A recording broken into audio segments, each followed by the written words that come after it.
Welcome to my channel. Today I will tell the story of a married couple from the U.S. For 17 years, Rob and Brenda Andrew led a seemingly ordinary suburban life. They raised their two children, Tricity and Parker, in a house at the end of a quiet cul-de-sac in Oklahoma City, until one tragic day. Brenda Evers was born on December 16, 1963, in the small town of Enid, Oklahoma, USA. She was a good child, had an excellent education, and, like her parents, went to church regularly. Religion occupied an important place in her life and made the girl stand out from her peers.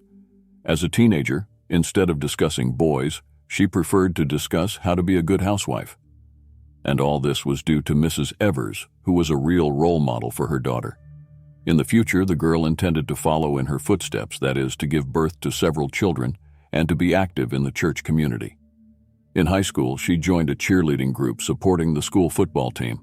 She loved going to the games, but unlike the other children, she never took part in the events organized afterwards. She was rather shy. She only broke through in her senior year when Rob Andrew, her classmate's brother, caught her eye. Brenda really wanted to date Rob, so she asked a friend to introduce them to each other. Since then, the youngsters have become inseparable. They immediately understood that they shared common values and approaches to life. Both the boy and the girl had quite conservative views, and their biggest dream was to create a large, happy family. After graduating from high school, Rob enrolled at the State University, located in the city of Stillwater. Brenda, in turn, was accepted as a student at Southwestern College in Winfield, a small town surrounded by fields and farms. The couple visited each other regularly. Eventually, however, the distance proved too great, and Evans decided to move to Stillwater to be closer to her beloved. Rob was beyond happy. On May 29, 1984, Brenda and Rob said the sacramental "I do" to each other. However, the honeymoon phase ended as quickly as it began. Rob's friend Barb Mercer Green stated in an interview with the Daily Oklahoman newspaper, "On their wedding night, Brenda announced to Rob that she hated him. The man's father also made disturbing observations. One time, we were driving past a motel. Rob suddenly confessed to me that he had caught Brenda here with an ex-boyfriend while he was engaged to her. I advised my son not to be stupid, but he wouldn't listen to me. He hoped that everything would work out somehow." After graduation, Rob received an attractive job offer that required a move to Texas. After some time, Brenda unexpectedly fell in love with the skyscrapers, fast-paced lifestyle, and anonymity, so typical of a large metropolitan area. The woman got a well-paid job and completely got rid of the shyness she was known for during her school years. Meanwhile, Rob was getting worse and worse at this place. Rob longed for home and peace and quiet. After several years, he wanted to return to Oklahoma, but Brenda stood her ground, so the couple agreed on a compromise. Rob would leave, find a job and a house, and if all went well, his spouse would join him. And this is what eventually happened. On December 23, 1990, the Andrews welcomed their first child into the world, a daughter whom the father named Tricity. With this, Brenda became a full-time mom overnight. She quit her job and stopped keeping in touch with her friends. 4 years later, the couple welcomed a son, Parker, and with him came serious problems.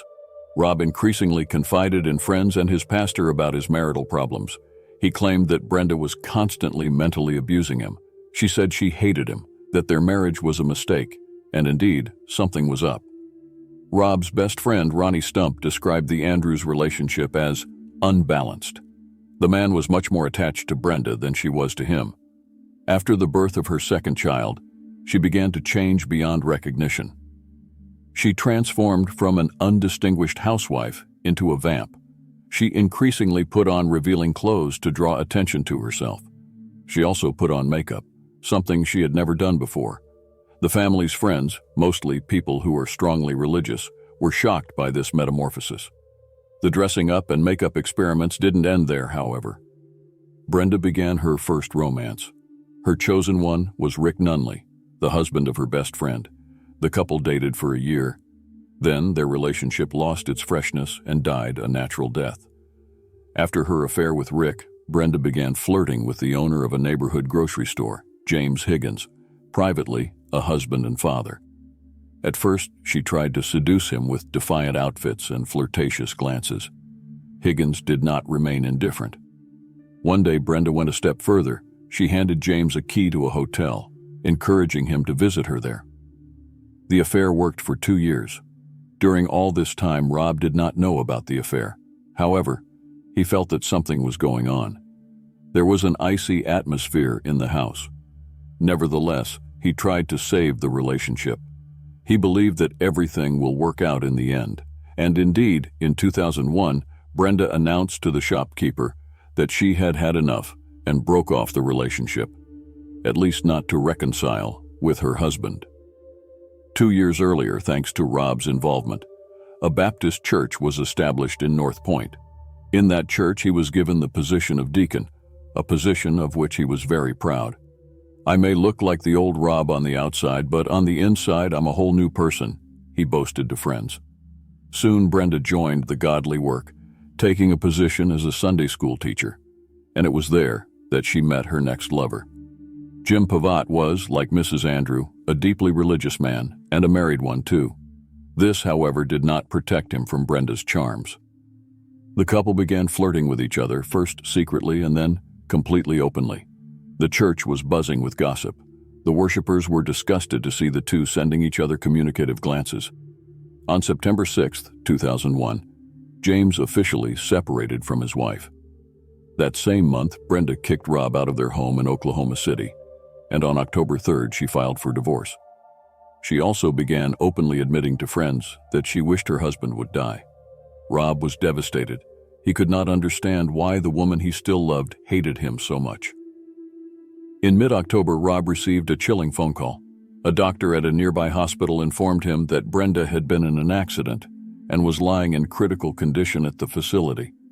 He immediately got into his car, but after starting the engine, he realized that something was wrong.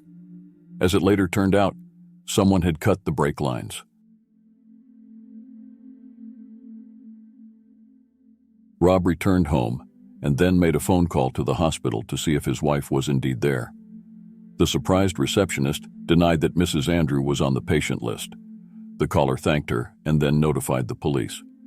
He suggested that the perpetrator of the attack might have been James Pavat, his wife's lover, but also an insurance salesman.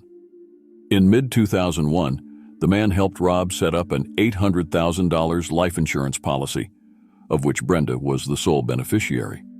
After discovering that someone had been tinkering with the brake lines, Rob asked James to remove Brenda from the policy. Pavat refused, claiming that regulations prevented it. He lied. By that time, the lovers had managed to forge documents so that Mrs. Andrew was the sole heir to her husband's money. Thanksgiving in 2001 fell on Thursday, November 29th. Rob intended to spend this special day with his children. He was very happy about it. When he arrived at Brenda's house to take the little ones, the woman greeted him with a broad smile. She was kind as she needed help. A light in her car came on, indicating a malfunction. Rob agreed to look under the bonnet. As he leaned over the car, he suddenly heard someone approaching. It was James. He was holding a 22mm caliber shotgun in his hands, the barrel of which was pointed straight at him. Rob desperately tried to cover himself, but to no avail. A bang sounded. The man slumped to the concrete floor. Without thinking, the attacker handed the gun to Brenda, and she once again pulled the trigger. Only the second shot was fatal. At around 6:20 p.m., the operator of the emergency number received a phone call. A terrified female voice informed that an assault had just taken place. 2 unknown men had broken into the garage and shot the couple staying there. She escaped, but the husband did not survive. Police officers arriving at the scene were greeted by Brenda Andrew. She was frightened, and blood was dripping from her arm. She argued that she had been injured while fleeing from the perpetrators. Her spouse was not so lucky. The shot housewife was taken to the hospital, and officers set about collecting evidence.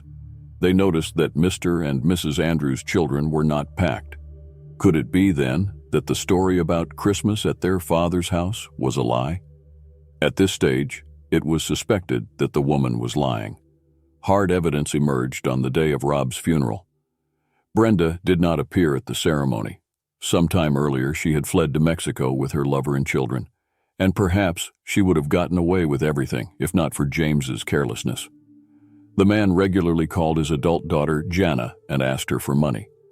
Jana, in turn, decided to cooperate with the FBI. The woman speculated that her father might have had something to do with Rob's death. A few weeks earlier, Pavat had asked her to make a phone call to an acquaintance of his, claimed to be an employee at the local hospital, and inform him that his wife had been in an accident. On Thanksgiving Day, Jana lent James her car. She then found a 22mm caliber bullet casing in it. That was enough for her. The following February, Brenda and James turned themselves in. They returned to the United States and stood trial. The prosecutor portrayed Miss Andrew as a perverted, promiscuous woman of extremely questionable morals. During his closing speech, he dramatically opened one of the suitcases that Brenda had taken with her to Mexico. Does a grieving widow pack something like this to spend nights afterwards? With her boyfriend? He asked, pulling out a pair of skimpy panties from inside. Does a grieving widow do something like this as part of her penance? The defendants pleaded guilty and jointly and severally received the same sentence, the death penalty. Brenda has repeatedly appealed the decision, but to no avail. She is currently on death row as the only woman in the state of Oklahoma. Death row inmate Brenda Andrew, now 59, moved a step closer to execution when a federal appeals court upheld her murder conviction, despite misgivings about sexual evidence admitted at her 2004 trial. The decision by the 10th U.S. Circuit Court of Appeals in Denver was 2-1. It is evident that Miss Andrews' trial was not perfect, but it is just as evident that her trial was fundamentally fair, and that is all she was entitled to, Circuit Judge Gregory Phillips wrote for the majority. The judge pointed out 10 times in the 88-page majority opinion that the evidence of her guilt was overwhelming. Her lover, James Pavat, already has exhausted his appeals. His execution is now set for July 11, 2024, but will be rescheduled. Pavat, now 69, was convicted at a separate trial in 2003. If you like my channel, please like and subscribe. Goodbye for now and stay safe.